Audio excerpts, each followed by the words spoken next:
আপনার বাড়িতে কোনো অনুষ্ঠান আছে বা গেস্ট আসার কথা আছে, তাহলে ফুড কাস্টার্ড বানাতে পারেন। প্রথমত, এই গরমে ঠান্ডা ঠান্ডা ফুড কাস্টার্ড খেতে খুবই টেস্টি লাগে। দ্বিতীয়ত, এটি বানানো খুবই সহজ। আর তৃতীয়ত, এটি দেখতে অত্যন্ত কালারফুল ও বিউটিফুল লাগে। আর এর স্বাদ প্রত্যেকেরই খুবই পছন্দের। এটি বানানোর জন্য এই রিজনই যথেষ্ট। তাহলে চলুন আজকে একদম সহজ একটি রেসিপি শুরু করা যাক। কাস্টার্ড বানানোর জন্য একটি প্যানে আমি 500 দুধ নিয়ে নিচ্ছি। গ্যাসের ফ্লেম মিডিয়ামে রেখে দুধটা জাল দেব। এবার একটি বাটিতে 2 হাতা দুধ তুলে নেব। এবার এই দুধে 3 চামচ কাস্টার্ড পাউডার অ্যাড করছি এবং খুব ভালো করে মিক্স করে নেব। খুব গরম দুধে কাস্টার্ড পাউডার অ্যাড করবেন না। খুব গরম দুধে কাস্টার্ড পাউডার অ্যাড করলে দুধের মধ্যে কাস্টার্ড পাউডার দলা দলা হয়ে যাবে। দেখতে পাচ্ছেন আমি ঠিক কিভাবে মিক্স করে নিয়েছি। আপনারাও ঠিক এভাবে করবেন যেন কোনো রকম দলা এখানে না থাকে। এবার এটিকে সাইডে রেখে চিনি অ্যাড করব। আমি এখানে 150 চিনি অ্যাড করেছি।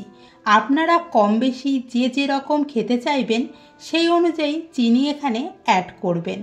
খুব ভালো করে নাড়াবো যাতে চিনিটা এখানে সম্পূর্ণ গলে যায়।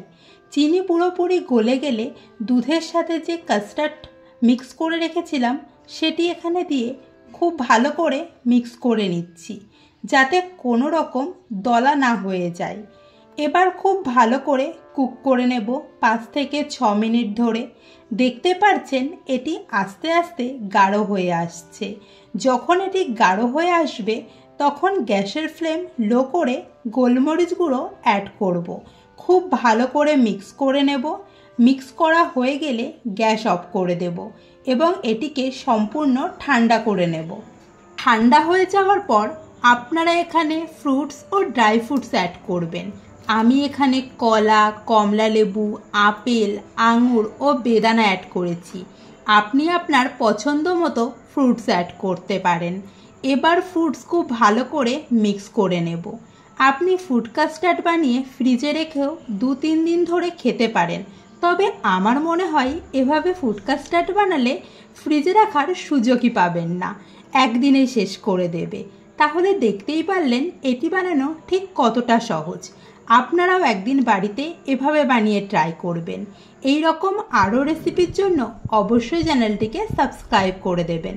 দেখা হচ্ছে নতুন কোনো ভিডিওতে।